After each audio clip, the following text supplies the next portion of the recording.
Hello everyone, welcome to JK civil services. This is Varun Mahajan. तो चलिए start करते हैं हमारा इकोनॉमिक सर्वे। तो इकोनॉमिक सर्वे हम देख लेते हैं। तो एक चीज़ मैं आपको बता दूं, हमारा यूनियन बजट जो है वो आता है हमारा 1 फेब को, और हमारा इकोनॉमिक सर्वे जो है वो हमारा उससे एक दिन पहले जो है वो हमें देखने को मिलता है। यानी कि आप ये बोल सकते हो 31 जनवरी को हमारा इकोनॉमिक सर्वे आता है और यूनियन बजट हमारा उसी के ही नेक्स्ट डे जो है 1 फेब को जो है वो हमें देखने को मिलता है। अब आपने देखा होगा कि इकोनॉमिक सर्वे जो है वो होता क्या है। इकोनॉमिक सर्वे अगर हम बात करें तो हम ये बोलेंगे कि इकोनॉमिक सर्वे हमारा एक एनुअल रिपोर्ट कार्ड होती है, जो हमें बेसिकली बताती है कि गवर्नमेंट हमारी जो यूनियन गवर्नमेंट ने कौन कौन से सेक्टर में काम किया है, और उन सेक्टर में कुछ काम जो कुछ सेक्टर्स ऐसे होते हैं जिसमें गवर्नमेंट को जो है वो हमें सक्सेस देखने को मिलती है, और कुछ सेक्टर्स ऐसे होते हैं जहाँ पे सक्सेस जो है वो हमें नहीं देखने को मिलती। अब यहाँ देखा जाता है कि कौन से ऐसे सेक्टर्स हैं जहाँ पे हमें जो है वो सक्सेस जो है वो नहीं मिली, और उसके पीछे जो है वो कारण क्या बने हैं, क्या क्या चैलेंजेस जो है वो हमने फेस की हैं जिसके कारण जो है वो हमें सक्सेस जो है वो नहीं मिली है। उन चैलेंजेस को जो है वो देखा जाता है, फिर उन चैलेंजेस के ऊपर जो है वो काम किया जाता है। तो हम ये बोलेंगे कि उस पर स्टेप्स वगैरह एक्शन वगैरह जो है वो लिए जाए, ताकि आने वाले टाइम पे जो है हमें ये प्रॉब्लम जो है वो फिर से जो है वो देखने को ना मिले। जैसे आपने देखा होगा ना, आपको सिंपल से एक एग्जांपल एक लेमैन लैंग्वेज में समझाता हूँ, बिल्कुल एक साधारण भाषा में। देखो, जैसे कि हम बात करते हैं, आपकी 11th क्लास है, ठीक है। आपकी क्या है जी, 11th क्लास है। अब आपकी 11th क्लास है, आप 11th क्लास के एग्जाम देते हो। अब आपने टारगेट बना के रखा था। आपने क्या टारगेट बना के रखा था? आपने ये टारगेट बना के रखा था कि मेरे को यार 80% जो है मार्क्स जो है वो अटेन करने हैं। आपने क्या टारगेट बनाया? मेरे को 80% मार्क्स जो है वो अटेन करने हैं, ठीक है, ये टारगेट था। बट होता क्या है, आप 80% मार्क्स जो है वो नहीं ले पाते हो। आपके कितने मार्क्स आते हैं? आपके आते हैं 60% आते हैं। अब आप यहाँ देखते हो कि यार मेरे 60% मार्क्स जो है वो कैसे आए। तो यहाँ से आपको पता चलता है यार कि इसलिए मेरे कम मार्क्स आए क्योंकि मैंने इस बार मॉक टेस्ट नहीं दिए, ठीक है। इस बार मैंने जो है रिवीजन प्रॉपर तरीके से नहीं की। आप देखते हो कि इस बार जो है मैंने शॉर्ट नोट्स वगैरह जो है वो नहीं बनाए, ठीक है। अब ये चीज़ें आप देखते हो कि ये मेरे कुछ ड्रॉबैक्स थे, या कुछ मेरे ये चैलेंजेस थे जिनके कारण जो है मेरे को जो है सक्सेस जो है वो नहीं मिल पाई। जो मैंने टारगेट सेट किया था वो अपने उस टारगेट के ऊपर मैं नहीं पहुंच पाया, मेरे 80% मार्क्स नहीं आए। तो अब आप क्या करते हो? अब आप कसम खाते हो कि अगली जो है मेरी वो 12th क्लास जब आएगी, बोर्ड आएगा आपका, तो उस समय आप ये बोलते हो कि इस समय मैं मॉक टेस्ट भी दूंगा, इस समय मैं रिवीजन भी करूंगा, इस समय जो है मैं शॉर्ट नोट्स वगैरह वो भी बनाऊंगा। अब इन चीज़ों के ऊपर काम करते हो। अब यहाँ पे क्या किया आपने? आपने पुरानी बातों को देखा कि आप अपने टारगेट को अचीव नहीं कर पाए। उस टारगेट को अचीव करने के लिए जो है आपको क्या क्या काम जो है वो करना पड़ेगा, तो वो आपने चीज़ देखी। अब आपने वही चीज़ 12th क्लास में जो है वो चीज़ों को, चैलेंजेस को दूर करने के लिए, प्रॉब्लम्स को दूर करने के लिए उनके ऊपर जो है वो काम करना शुरू किया। वैसे ही हमारा इकोनॉमिक सर्वे और हमारा बजट होता है। इकोनॉमिक सर्वे जो है वो आपका पास्ट के बारे में बताता है कि पास्ट में जो है वो क्या क्या रहा आपका, कहाँ आपको कामयाबी मिली, कहाँ पे आपको कामयाबी नहीं मिली। जहाँ पे तो कामयाबी मिली वहां तो अच्छी बात है, जहाँ पे कामयाबी आपको नहीं मिली तो फिर आप क्या करते हो? उन चीज़ों के ऊपर जो है वो काम करते हो, वर्क करते हो, ठीक है। तो उसके बाद हम ये बोलेंगे कि यहाँ पे इकोनॉमिक सर्वे में जो है आप आपको एनुअल रिपोर्ट कार्ड अपनी पता चल जाती है। फिर आप देखते हो कि यूनियन बजट अपना लेकर आते हो, फिर उस यूनियन बजट में आप आगे आने वाले जो साल है उसके बारे में जो है वो स्ट्रेटेजी बनाते हो। तो इसलिए इकोनॉमिक सर्वे आपका जो हमेशा लिखा होता है 2022 टू 2023, और यूनियन बजट में आपका लिखा होता है 2023 टू 2024। यानी कि यूनियन बजट आपका फ्यूचर है और इकोनॉमिक सर्वे आपका पास्ट है। तो ये आपके पास्ट के बारे में बताता है, ताकि पास्ट का आपको पता चल पाएगा, फिर आगे फ्यूचर पे वैसा ही जो है वो काम किया जाएगा, ठीक है। तो ये है जी, आप लेमन लैंग्वेज बिल्कुल साधारण भाषा में आपको मैंने समझाया कि इकोनॉमिक सर्वे जो है वो किसको बोलते हैं और यूनियन बजट में क्या डिफरेंस है इनके बीच में, ठीक है। तो अब यहाँ पे पढ़ लेते हैं, यहाँ पे क्या लिखा हुआ है। देखो, मैंने क्या बोला, इकोनॉमिक सर्वे हमारा 31 जनवरी को आता है, यूनियन बजट हमारा उसके नेक्स्ट डे 1 फेब को आता है। फिर हम बात करेंगे भाई इकोनॉमिक सर्वे को, आप इकोनॉमिक सर्वे 2022 भी बोल सकते हो, या फिर आप बोल सकते हो इकोनॉमिक सर्वे 2022 टू 2023। फिर हम बात करते हैं जी अगर आप इकोनॉमिक सर्वे का कवर पेज देखो, एक काम करो, गूगल पे जाओ, वहां पे आप देखो इकोनॉमिक सर्वे का कवर पेज देखो। यहाँ पे मैंने पिक ऐड नहीं की है, वो भूल गया हूँ मैं। आप पिक वहां देखो, आप जनरली वहां पे देखोगे, मैं आपको यहाँ पे हल्का सा बनाकर दिखाता हूँ। ये देखो, आप इकोनॉमिक सर्वे में जनरली यहाँ पे ऐसे देखोगे, ऐसे एक कवर पेज है। इस कवर पेज के ऊपर यहाँ पे लिखा हुआ आपको मिलेगा G20 देखने को मिलेगा। ये जो आपका जीरो है ना, इस जीरो को ध्यान से देखो, इस जीरो को ध्यान से देखो। इस जीरो का जो कलर है ना, वो आपको कौन सा दिखेगा? आपको ब्लू कलर आपका दिख रहा है। ब्लू कलर जो दिख रहा है, इस ब्लू कलर के नीचे आपको एक लोटस देखने को मिलेगा। लोटस देखने को मिलेगा। ये लोटस जो है वो क्या इंडिकेट कर रहा है, ये लोटस हमें इंडिकेट कर रहा है, ये देखो, ये लोटस हमें जो है इंडिकेट कर रहा है कि ये ग्रो करता जा रहा है, ये ग्रो करता जा रहा है। वो क्यों, हमें पता है कि अभी कोविड-19 हम बहुत बड़ा चैलेंज जो है वो देखने को मिला, लेकिन ये लोटस जो है वो ग्रो कर रहा है फिर भी। ये हमें ये चीज बता रहा है कि देखो कोविड-19 जैसा हमें चैलेंज जो है वो देखने को मिला, बट फिर भी हमारा लोटस जो है वो ग्रो कर रहा है, और उसने इस अर्थ को जो है, हमारी अर्थ को, हमारी ब्यूटीफुल अर्थ को जो है इसने क्या किया हुआ है, होल्ड करके रखा हुआ है, सपोर्ट करके रखा हुआ है। तो यहाँ से ये चीज के बारे में जो है वो हमें पता चल रहा है कि हमारे लोटस ने जो है वो हमारी अर्थ को जो है वो सपोर्ट करके रखा हुआ है, होल्ड करके रखा हुआ है, तो वो चैलेंजेस से भी जो है वो लड़ रहा है। ठीक है, तो अब यहाँ से जो है इस लोगो से जो है G20 के लोगो से आप ये चीज को जो है वो प्रिडिक्ट कर सकते हो। और साथ में आपको पता है कि इस बार जो है कवर फोटो के ऊपर हमारे G20 जो है वो क्यों देखने को मिला, आपको पता है इस बार की जो है इंडिया को प्रेसिडेंसी मिली है G20 की, नवंबर 2022 से दिसंबर तक 2023।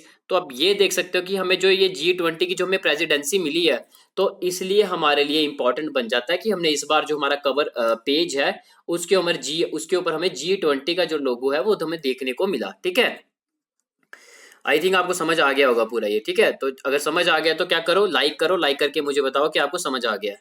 ठीक है, तो फिर उसके बाद हम बात करते हैं, जब इंट्रोडक्शन की बात कर लेते हैं हम, अब थोड़ी इंट्रोडक्शन की बात कर लेते हैं। इंट्रोडक्शन की अगर हम बात करें तो इकोनॉमिक सर्वे, मैंने आपको यही बोला कि हमें एक इकोनॉमिक सिनेरियो बताता है, हमारी इंडिया की, हमारी कंट्री का इकोनॉमिक सिनेरियो बताता है। ये ओवरऑल इकोनॉमिक सिनेरियो बताएगा, हमारी इकोनॉमी बताएगा कि हमें, हमारी जो पिछले साल की जो इकोनॉमी थी वो कहाँ थी, गड्ढे में थी, या हमारी इकोनॉमी जो है सही तरीके से परफॉर्म कर रही थी। ठीक है, तो उसके बारे में बताता है कि कौन कौन से सेक्टर्स में हमें जो है वो सक्सेस मिली है, कौन कौन से सेक्टर्स में हमें सक्सेस जो है वो नहीं मिली है। अगर इन सेक्टर में सक्सेस नहीं मिली है मतलब फिर कोई चैलेंजेस आए होंगे, अब उन चैलेंजेस के ऊपर हमें क्या करना पड़ेगा, या उन प्रॉब्लम्स के ऊपर हमें क्या करना पड़ेगा, काम करना पड़ेगा, उन पे काम करना पड़ेगा, ताकि आने वाले टाइम पे ऐसी प्रॉब्लम्स जो है फिर से जनरेट जो है वो ना हो। तो तभी हम यूनियन बजट लेकर आते हैं, फिर एक साल के बजट में बताया जाता है कि कौन कौन से सेक्टर में जो है वो काम किया जाएगा, क्योंकि पुरानी चीजों को देखा जाता है इकोनॉमिक सर्वे में, फिर आगे एक नया जो है बजट लाया जाता है। ठीक है, तो बिल्कुल मैं आपको सिंपल वर्ड में समझा रहा हूँ, तो आई थिंक आपको समझ आ रहा होगा। तो ये देखो यही लिखा हुआ है, पास्ट ईयर रिकॉर्ड्स होते हैं इकोनॉमिक सर्वे में, and what are the step that to be taken ahead solve the problem. वही चीज मैंने बता दी आपको कि इकोनॉमिक सर्वे में क्या होता है, यही हम पास देखते हैं, पास में देखते हैं हमारी कौन कौन सी प्रॉब्लम जो है हमें वो देखने को मिली है, कौन कौन से चैलेंजेस जो है वो हमें देखने को मिले हैं, उन चैलेंजेस के ऊपर जो है वो काम किया जाता है, हमें स्टेप लेने पड़ते हैं ताकि वो चैलेंजेस के ऊपर हम काम करें, और स्टेप लेने पड़ते हैं ताकि ऐसे प्रॉब्लम्स या ऐसे चैलेंजेस जो है वो आने वाले टाइम पे जो है वो फिर से जो है वो जनरेट ना हो। अच्छा जी, फिर हम बात करते हैं जी, यहाँ पे आ गया जी आपका इकोनॉमिक सर्वे, यहाँ पे आ गया जी आपका यूनियन बजट। तो इकोनॉमिक सर्वे हमें मैंने बता दिया 31 जनवरी को आता है, यूनियन बजट आपका जो है वो 1 फरवरी को आता है। तो अब हम बात करें, वही मैंने बोला इकोनॉमिक सर्वे जो है ये आपका पास सिनेरियो है, वही आपके पास के बारे में बताता है, आपकी पुरानी जो भी होगी, पुराना जो भी आपने किया है, किस सेक्टर में आपको सक्सेस मिली है, किस सेक्टर में सक्सेस नहीं मिली, बता चुका हूँ मैं आपको, जिसमें नहीं मिली है फिर स्ट्रेटेजी बनाओ ताकि इनमें जो है हमें सक्सेस जो है वो मिल पाए। तो वही चीज़ देखिए, फ्लैगशिप एनुअल रिपोर्ट कार्ड है हमारी इकोनॉमी का, जैसे मैंने वो 11th और 12th क्लास वाली एग्जाम्पल आपको बताई थी ना, वैसे ही देखो ये हमारा एक रिपोर्ट कार्ड है जो हमें साल का पूरा लेखा जोखा जो है हमें बताता है। फिर उसके बाद उसी रिपोर्ट कार्ड को देखा जाता है, और उस रिपोर्ट कार्ड को देख के हम देखते हैं कि कौन कौन से हमें जो है कहाँ कहाँ पे हमें कहाँ कहाँ पे हमें जो है वो प्रोग्रेस हमें नहीं होती हुई दिखी, तो उन चीज़ों पे फिर काम किया जाता है यूनियन बजट लाके। फिर हम बात करते हैं जी, अब यही इकोनॉमिक सर्वे जो है फाइनेंस मिनिस्ट्री जो है इसको टेबल करती है, फाइनेंस मिनिस्ट्री को हेड कौन करते हैं, फाइनेंस मिनिस्टर हमारे, तो ये हेड करते हैं, ये टेबल करते हैं इसे। और आपको पता है कि हमारी कोई भी मिनिस्ट्री आप ले लो, चाहे आप फाइनेंस मिनिस्ट्री ले लो, चाहे आप इन्वायरमेंटल मिनिस्ट्री ले लो, चाहे आप हमारी होम मिनिस्ट्री ले लो, कोई भी मिनिस्ट्री ले लो आप, चाहे आप अगर हम बात करते हैं चाहे डिफेंस मिनिस्ट्री ले लो, तो आप कोई भी मिनिस्ट्री ले लो, हर मिनिस्ट्रीज के अंदर जो है वो डिपार्टमेंट्स होते हैं, क्योंकि एक जो मिनिस्टर है वो उसके बस की बात नहीं सारा काम करना, तो इसलिए मिनिस्ट्री के अंदर कई सारे जो है वो डिपार्टमेंट्स होते हैं, वो डिपार्टमेंट्स को जो है वो काम जो है वो दे दिया जाता है ताकि वो काम को जो है जल्दी से जल्दी जो है वो उस पर काम किया जाए। ठीक है, तो इसलिए हम बोलेंगे फाइनेंस मिनिस्ट्री जो है इसके अंदर भी कई सारे जो है वो डिपार्टमेंट्स हैं, तो उन डिपार्टमेंट में से एक डिपार्टमेंट है डिपार्टमेंट ऑफ इकोनॉमिक अफेयर। अब ये डिपार्टमेंट ऑफ इकोनॉमिक अफेयर के अंदर एक पर्टिकुलर डिवीजन आती है, उस डिवीजन का नाम है इकोनॉमिक डिवीजन। यही डिवीजन जो है इसी का ही काम होता है, इकोनॉमिक सर्वे को जो है वो प्रिपेयर करती है, इसको ही तैयार करती है। अब हम बात करेंगे कि इकोनॉमिक डिवीजन जो है इसको ओवरऑल गाइडेंस भी दी जाएगी, ओवरऑल असिस्टेंस भी दी जाएगी, हाँ जी दी जाएगी। तो ओवरऑल गाइडेंस जो है वो किसके द्वारा दी जाती है, हमारे चीफ इकोनॉमिक एडवाइजर, उनके द्वारा इनको जो है वो हम बोलेंगे ओवरऑल गाइडेंस जो है वो प्रोवाइड की जाती है। फिर हम बात करते हैं एट प्रेजेंट हमारे चीफ इकोनॉमिक एडवाइजर जो है वो कौन है, तो इनका नाम आप याद रख सकते हैं, इनका आप नाम याद रख सकते हैं। ये देखो जी, वी अनंथा नागेश्वरम, तो ये एन है, ठीक है लास्ट में, तो वी अनंथा नागेश्वरन, तो ये आप नाम याद रखो। फिर हम बात करते हैं जी यही कि एक टर्म जो है, अगर इकोनॉमिक सर्वे को आप देखोगे वहां पे एक जनरली एक टर्म का जो है वो बड़ा ही ज्यादा जो है वो यूज किया गया है। वो टर्म क्या है जी, इकोनॉमिक सर्वे में 3 शॉक्स की बात की गई है, 3 शॉक्स की बात की गई है। पहला क्या है जी, देखो पहला शॉक हमारा ये है कि रशिया यूक्रेन वॉर, रशिया और यूक्रेन की वॉर जो हमें देखने को मिली, और इसका जो है हमें पिछले साल इसी का इम्पैक्ट जो है वो हमें किस पे देखने को मिला, हमारे भारत में।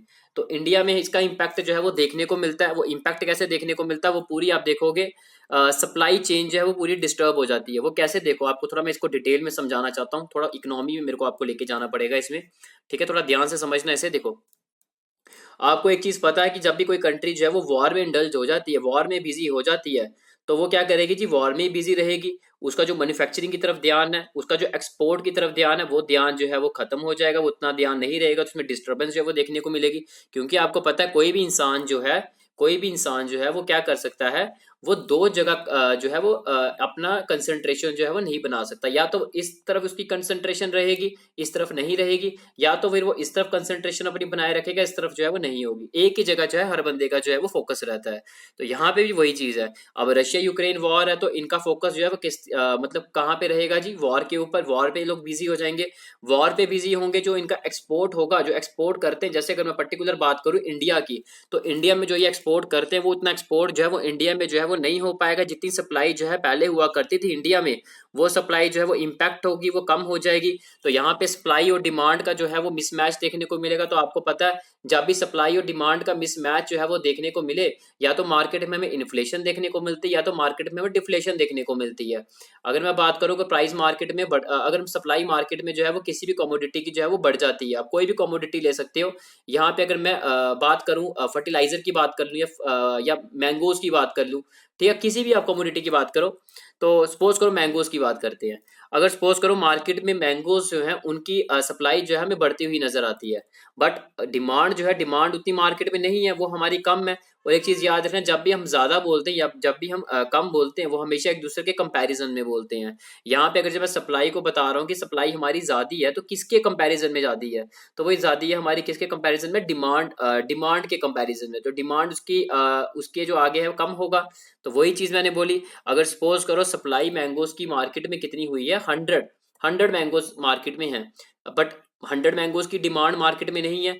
डिमांड कितनी है, डिमांड है जी अब मानकर चलो 40 की, तो यहाँ पे 60 जो मैंगोज है वो एक्स्ट्रा प्रोडक्शन हो रही है। तो यहाँ पे क्या होगा, मैंगोज का प्राइस जो हमें गिरता हुआ नजर आएगा। जनरली आपको पता है, इकोनॉमी में पढ़ते हो, ठीक है।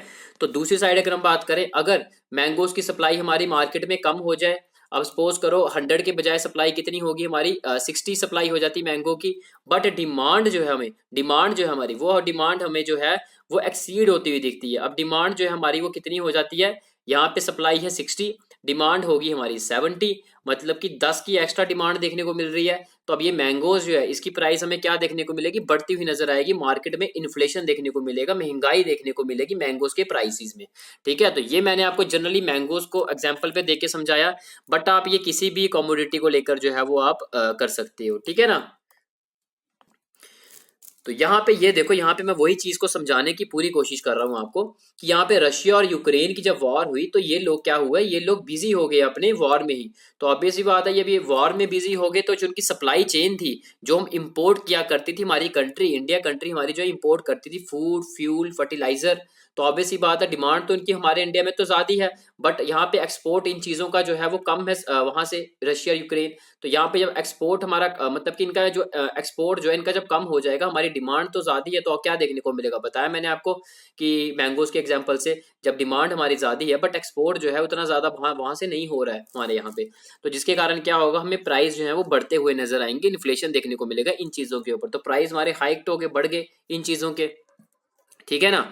तो वही चीज यहाँ पे जो है वो बोली गई है कि यहाँ पे जो है वो सप्लाई जो है हमें बढ़ती हुई नजर आई, बट डिमांड सप्लाई जो हमें कम होती हुई नजर आई, बट डिमांड हमारे ऑलरेडी यहाँ पे जो बनी हुई है डिमांड जो है, जिसके कारण क्या हुआ, डिमांड बढ़ने के कारण लेकिन सप्लाई तो हमारी कम होगी, ठीक है। तो इससे क्या हुआ, हमें इन्फ्लेशन जो है वो देखने को मिलता है, ठीक है। अच्छा जी, फिर उसके बाद हम बात करते हैं, यही मैंने आपको एक एग्जांपल के थ्रू भी ये समझाया हुआ, बेसिकली आपको समझ आ ही गया होगा पूरा जो मैंने समझाया, फिर भी चलो आप ये ओनियन के एग्जांपल से भी देख लो एक बार फिर से। ये देख लो, सप्लाई और डिमांड, आपको मैंने क्या बोला, इकोनॉमी जो है हमारी वो रन करती है सप्लाई और डिमांड, जब इन दो में मिसमैच आएगा, या तो सप्लाई बढ़ेगी किसके कंपैरिजन में, डिमांड के कंपैरिजन में, ठीक है, तो हम बोलेंगे कि वहां पे क्या हो गया जी, वहां पे हो गया जी डिफ्लेशन। अगर जहां पे हमें सप्लाई कम होती हुई देखने को मिलेगी बट डिमांड उसकी नजरों में हमारी बढ़ती हुई नजर होगी, तो हम बोलेंगे वहां पे क्या हो गया जी, वहां पे हो गया जी इन्फ्लेशन, ठीक है। तो ये बेसिकली आ गया, जब हमारा मिसमैच देखने को मिलता है सप्लाई एंड डिमांड में, या तो इन्फ्लेशन होगा या तो डिफ्लेशन होगा, वो कब होगा वो मैं आपको बता चुका हूँ। अच्छा जी, तो यहाँ पे वही एग्जाम्पल लिया जी, ओनियन की एग्जाम्पल लिया। सपोज करो ओनियन की प्रोडक्शन या सप्लाई कितनी है जी, 100 की, डिमांड भी मार्केट में 100 की, तो यहाँ पे इक्विलिब्रियम बन गया, यहाँ पे हम बोलेंगे कि बैलेंस हो गया, ठीक है। तो यहाँ पे सपोज करो 40 रुपए के किलो हमें जो है ये मिलते हैं, ठीक है। फिर हम बात करते हैं कि प्रोडक्शन अगर हम बात करें 100 से 105 हो गई, but demand as it is हमारी उतनी ही रही, 100 की रही, बट प्रोडक्शन तो इसकी नजरों में तो बढ़ती हुई नजर आ रही है ना आपको, 105 नंबर बढ़ा या 100 नंबर बढ़ा, 105 बढ़ा है, तो इसलिए हम बोलेंगे सप्लाई जो है वो हमारी बढ़ती हुई नजर, डिमांड बेशक हमारी रिमेन सेम रही है, बट इसकी नजरों में तो, हमारी प्रोडक्शन की नजरों में तो कम है ना, तो इसलिए हम बोलेंगे कि डिमांड हमारी जो है एज इट इज उतनी थी और उसकी नजरों में हमारी कम देखने को मिल रही है, बट सप्लाई तो बढ़ती हुई नजर आ रही है। यहाँ पे क्या होगा जी, हमारी जो है वो प्राइस जो है वो गिरता हुआ नजर आएगा, ठीक है, क्योंकि अब यहाँ पे एक्स्ट्रा प्रोडक्शन हो गई है 5 की एक्स्ट्रा प्रोडक्शन हो गया, अब वो बेचने वाले को जो है वो 5 को भी जो है एडजस्ट करना पड़ेगा, तो ऑब्वियसली बात है डिमांड 100 के तो 5 बेकार हो जाएंगे, तो उसके भी प्राइसेस जो है वो ओवरऑल इम्पैक्ट बाकियों में देखने को मिलेगा। तो आपको देखने को मिलेगा ये कितने के बेचे जाएंगे, 38 रुपीज के बेचे जाएंगे पर केजी, ठीक है। ये आपको पता है, मार्केट में जाते हो ये चीजें आप जनरली जो है वो नोटिस करते ही हो। अच्छा जी, फिर हम बात करते हैं तीसरा केस क्या आता है जी, तीसरा केस आता है यही 100 से सप्लाई कितनी होगी, प्रोडक्शन कितनी होगी 90, but demand as it is हमारी उतनी ही रहती है जी, 100 की ही रहती है, सेम रहती है।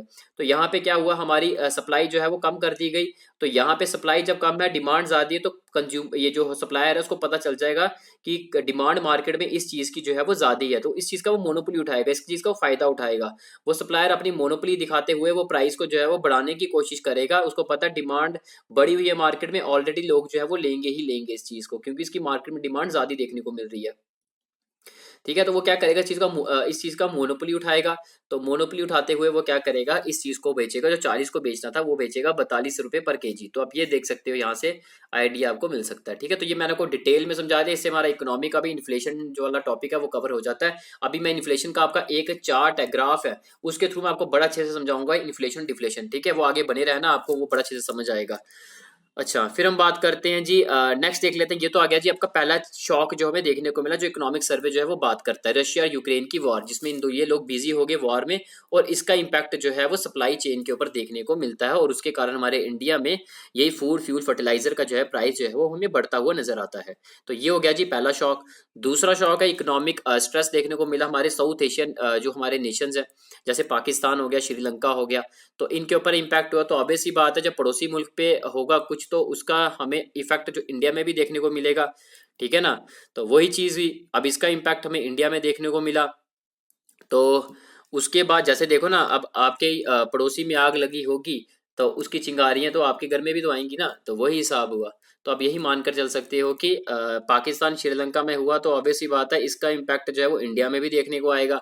फिर हम बात करते हैं कि डॉलर जो है वो हमें स्ट्रेंथन होता हुआ दिखा।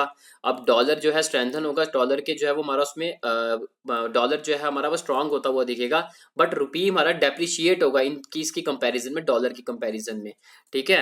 तो रुपी जो है वो हमें गिरता हुआ नजर आएगा। अब आप लोगों के क्वेश्चन है, मुझे बताओ, एक होता है जी डेप्रिसिएशन, डेप्रिसिएशन तो मैं बता चुका हूँ, एक होता है अप्रिसिएशन। डेप्रिसिएशन और अप्रिसिएशन में जो है वो क्या जनरल डिफरेंस है, छोटा सा डिफरेंस मेरे को नीचे कमेंट बॉक्स में बताओ, ठीक है। अच्छा जी, फिर उसके बाद हम बात करते हैं जी, ये हो गया जी आपका सेकंड शॉक जो देखने को मिला। थर्ड शॉक देख लो क्या है जी, कोविड 19 का। तो कोविड 19 तो इंडिया तो छोड़ो, पूरा वर्ल्ड जो है इससे मतलब कि आप देख सकते हो कि कितना दुखी था। तो कोविड 19 देख लो, कोविड 19 का इम्पैक्ट भी जो है वो इंडिया में जो है वो देखने को मिला, बट अभी जो है पूरे तरीके से हम बोलेंगे कि ऑलमोस्ट हमने जो है वो रिकवर कर लिया हुआ है, ठीक है। तो ये भी आप जो है ये मानकर चल सकते हो। अच्छा जी, तो ये था जी, मैंने आपको बताया हल्का सा। अब हम देख लेते हैं इकोनॉमिक सर्वे के अंदर जो है कई सारे चैप्टर्स आते हैं। पहला चैप्टर है state of economy 2022 to 2023 recovery complete.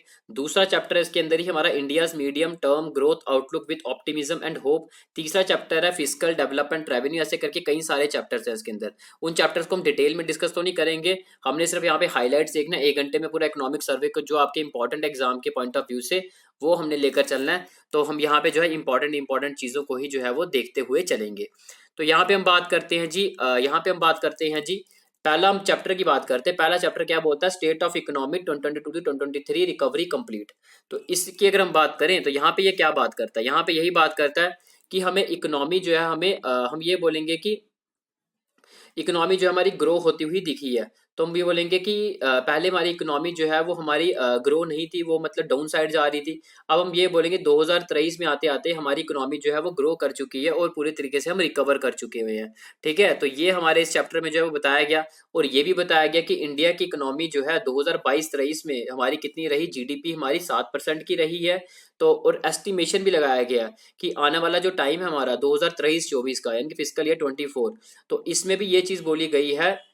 23-24 आप लेके चलो, 2023-24 की अगर हम बात करें, इसमें ये चीज बोली गई है, एस्टिमेशन लगाया गया कि हमारी जीडीपी जो है वो कितनी रहने वाली है, वो 6 से 6.8% तक रहने वाली है, ठीक है। अगर पर्टिकुलर मैं बात करूं तो आप ये मान सकते हो कि 6.5% के आसपास हमारी जो है वो जीडीपी जो है वो रहने वाली है। और ये रियल टर्म जीडीपी की बात की गई है। और नॉमिनल टर्म्स की बात करें जीडीपी की, तो वो बताया गया जी 11% की हमारी जो है जीडीपी रहने वाली है आने वाले नेक्स्ट फाइनेंशियल ईयर, यानी कि 2023 से 2024 की। तो ये एस्टिमेशन लगाया गया है। तो हम देखेंगे, ये तो इकोनॉमिक सर्वे ने बताया हमारी ये जीडीपी रहने वाली है। कई सारे और भी इंस्टीट्यूशंस हैं, ठीक है, वो भी हम देखेंगे। उनके द्वारा भी जो है वो एक एस्टिमेशन लगाया गया है हमारी जीडीपी जो है 2023-24 की जो है वो कितनी रहने वाली। तो सबने हम ये बोलेंगे एक अच्छा नंबर बताया है कि हमारी जीडीपी जो है वो रहने वाली है अच्छे नंबर से।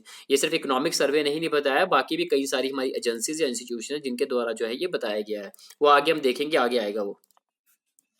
अच्छा जी, फिर हम बात करते हैं, यहाँ पे ये भी बोला गया कि इंडिया जो है हमारी, इंडिया है जो हमारी, वो फिफ्थ लार्जेस्ट इकोनॉमी जो है वो हमारी बनती हुई नजर आई। इसने यूके को जो है वो रिप्लेस किया, यूके को रिप्लेस करके जो 5वें स्थान इसने ले लिया इंडिया ने। तो हम ये भी इसके बारे में देखेंगे, ये भी बताया गया इसमें। और ये बोला गया इंडिया जो है वो थर्ड लार्जेस्ट इकोनॉमी हमारी बन गई है परचेजिंग पावर पैरिटी के टर्म्स में, पीपीपी के टर्म्स में। तो पहली जो है पीपीपी में अगर हम बात करें परचेजिंग पावर पैरिटी में, तो पहली हमारी कंट्री आती है चाइना, दूसरे नंबर पे आती है यूएसए, और तीसरे नंबर पे आती है इंडिया। तो आप ये याद रख सकते हो, ये भी बताया गया इकोनॉमिक सर्वे में। फिर हम बात करते हैं, ये भी बताया गया जी हमारी फिजिकल 2021 और 22-23 की अगर हम बात करें, तो 20 में आपको पता है 2019 के एंडिंग के आसपास कोरोना जो है वो आ चुका था, कोविड 19 आ गया था। उसका इम्पैक्ट हमें 2020 में अच्छा खासा देखने को मिला। तो हम ये बोलेंगे 2020 में हमारी जीडीपी देखो यहाँ तक आ गई थी हमारी इस बेस लेवल तक। तो अब 2021 वाला ये देखो फिजिकल ईयर, यहाँ पे हमारा जीडीपी और डाउन हो गई है। यहाँ देखो जीडीपी हमारा बेस से थोड़ा ऊपर जा रही है, यहाँ पे हम पूरी तरीके से हमारी जीडीपी जो है वो रिकवर हो चुकी हुई है, ठीक है। ये 2023 फिजिकल ईयर। तो यहाँ पे हम बात करें ग्रोथ देख लो किस टाइप से जा रही है, या इकोनॉमिक ग्रोथ ऐसे ऐसे करके अब जाके रिकवर हुई है हमारी फिजिकल ईयर 23 में आके। तो देख सकते हो ग्राफ जो है कैसे डाउन हुआ है फिर थोड़ा रिवाइव हुआ है। तो ये जो है ग्राफ को जो है हल्का सा इसके बारे में आइडिया जो है वो आप रख सकते हो। नेक्स्ट देख लेते हैं, वही मैंने तीन शॉक्स हमारे कौन से थे, वही कोविड 19 हो गया, रशिया यूक्रेन वॉर हो गया, इसका इम्पैक्ट इंडिया में देखने को मिला, नेबरिंग नेशन जो है हमारी, ठीक है, तो उसका स्ट्रेस देख लो, ठीक है, उसका इम्पैक्ट इंडिया में देखने को मिला। ये सारा मैं आपका जो है वो डिस्कस कर चुका हूँ पीछे, तो वहां से आप देख सकते हो। बाकी यह है कि उसको जो है फिर से नहीं हम करेंगे, ये किया हुआ मैंने डिटेल में बता दिया आपको। नेक्स्ट देखो अब ये, अच्छा, यहाँ पे कुछ डाटा है, इस डाटा के बारे में अगर हम देख लें, तो जीडीपी ग्रोथ की क्या बात की गई है, 2023-24 की मैंने आपको बता दी, 6 से 6.8% तक एस्टिमेशन जो है वो लगाया जा रहा है। तो हम बात करें 2022-23 में बताया गया जीडीपी कितनी थी, 7%, 2021-22 में 8.7%। हाँ, 2020-21 में देख लो जी, कोरोना आया था 2019 में के एंडिंग पे। तो देख लो उसका इम्पैक्ट, जीडीपी हमारी डिक्लाइन होती हुई नजर आई। जीडीपी क्या होता है, ग्रॉस डोमेस्टिक प्रोडक्ट, यानी कि आप ये बोल सकते हो, यानी कि आप ये बोल सकते हैं जीडीपी आपका ग्रॉस डोमेस्टिक प्रोडक्ट होता है, मतलब कि कितने गुड्स एंड सर्विसेज जो है वो आपके प्रोड्यूस हो रहे हैं आपके हमारी टेरिटरी के अंदर, हमारे इंडिया के अंदर कितने जो है गुड्स एंड सर्विसेज की प्रोडक्शन हो रही है, और उसका मॉनेटरी वैल्यू निकाला जाता है। जो भी उसका मॉनेटरी वैल्यू होगा वो होता है जी हमारा जीडीपी। ठीक है, जैसे कि अगर हम बात करें, जैसे कि हम बात करें हमारी ये इंडिया, हमारा भारत है, भारत में ये गुड्स जो है वो प्रिपेयर हुए, और यहाँ पे हमारी सर्विस भी जनरेट हो रही है। ठीक है, यहाँ से कुछ हमारा आप देख रहे हैं कि कितना हमने पैसा जो है इसमें आया, और गुड्स वगैरह जो प्रोडक्शन की इसमें कितना पैसा हुआ।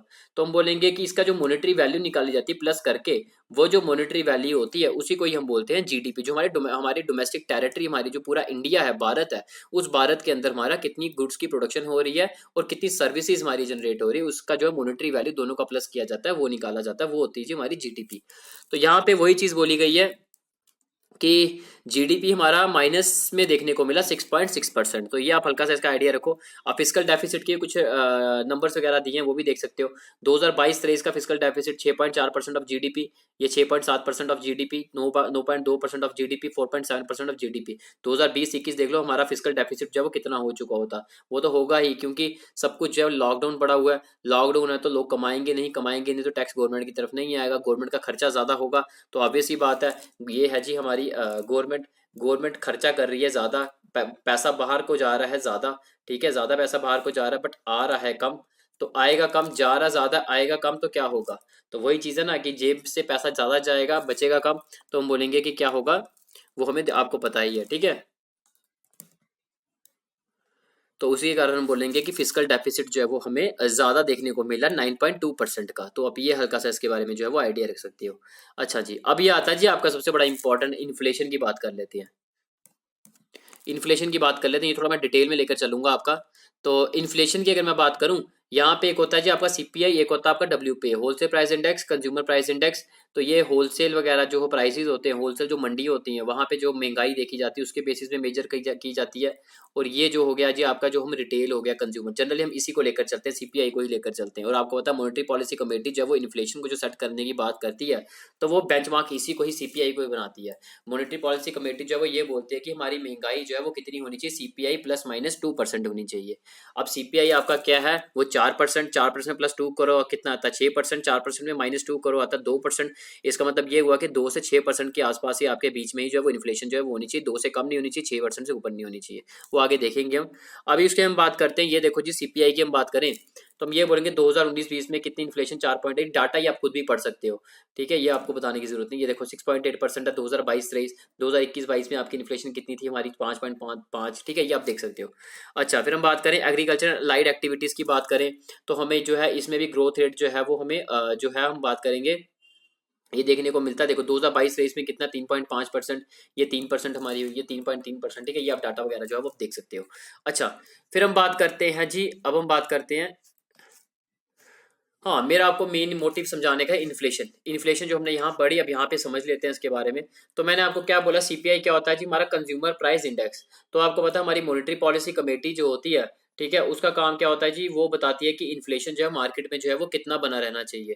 तो यहाँ पे इन्होंने यही बोला कि हमारा सीपीआई प्लस माइनस 2% होना चाहिए। सीपीआई अगर 4% उसमें प्लस 2% कर दो 6%, इसमें अगर माइनस 2% कर दो तो 2%, यानी कि 2 से 6% के बीच में ही हमारा इन्फ्लेशन होना चाहिए।